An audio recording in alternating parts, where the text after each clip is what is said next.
And I shouldn't be here. He then says out loud, without her even saying, there's 10,000 people in the room.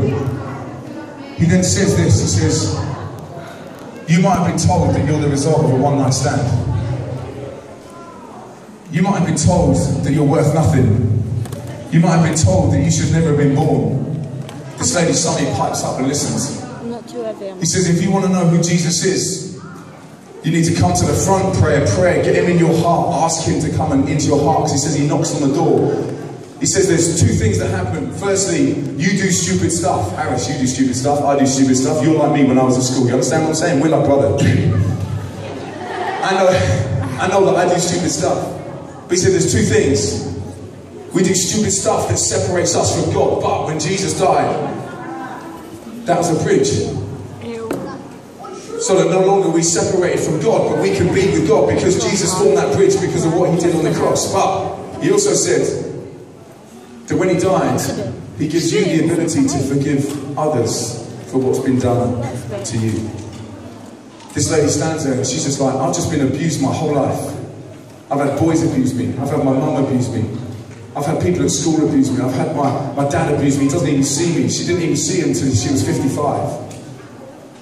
This lady stands at the back and she says, do you know what, if that's real, I want to know it. So she walks down the front with everybody else, puts her hand up and says, I want to get Jesus in the driving seat of my life. She says this, she says, I'm sorry for the wrong things that I've done. I'm sorry for the things that I've done that cause ish. But I also forgive the other people that have done stuff to me because of what Jesus did. You see, the crazy thing is, she said, I want to, listen up for this.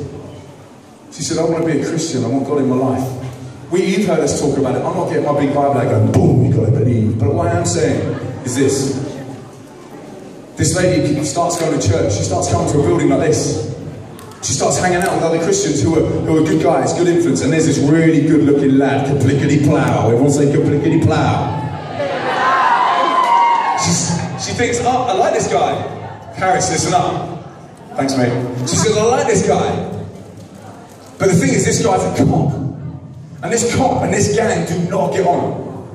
But they decide to go out. This lady, she's still going through difficulties. She's still doing stuff she knows she shouldn't. She still hears from her mum that she shouldn't have been here. But bit by bit, she starts realising that that little hole she tried to fill with all kinds of other stuff was actually a God-shaped hole that she was filling up. She gets to 18. She gets to 19. She gets engaged. Everyone go, woo! She gets to 20, 21, 22. She's walking with Jesus. She's going to church. She's like, she understands that she's loved, accepted. It doesn't matter what people say to her no more. But if someone gave her a hard time, she still found it hard. She gets to 25, 26, 27. She gets pregnant. Everyone go, ooh. She's still smoking at 27 though. And this is one of the things that she had to change in her life because she knew that it was causing ish between her and God. Listen up. She stopped smoking. That's the final thing that she needed to do. At 28, she has this baby. This baby pops out, and that baby was me. Because that was my mum. Now,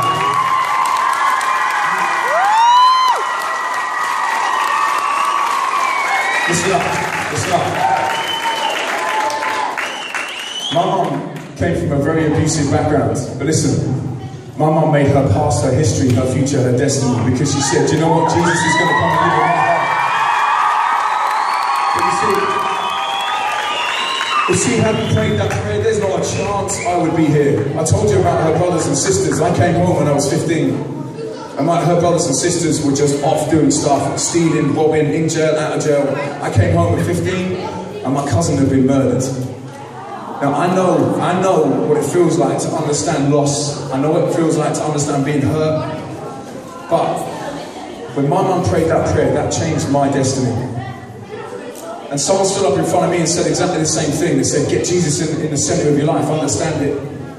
Because through the roller coaster of life, he can be with you or he can be without you. It's your choice. So I'm simply here, listen. I'm simply here to give you that choice, and then we're going to carry on partying. So, if you're thinking, I want to make my past, my history, my future, my destiny, just like my mum did, just like I did, this is for you. Nothing weird.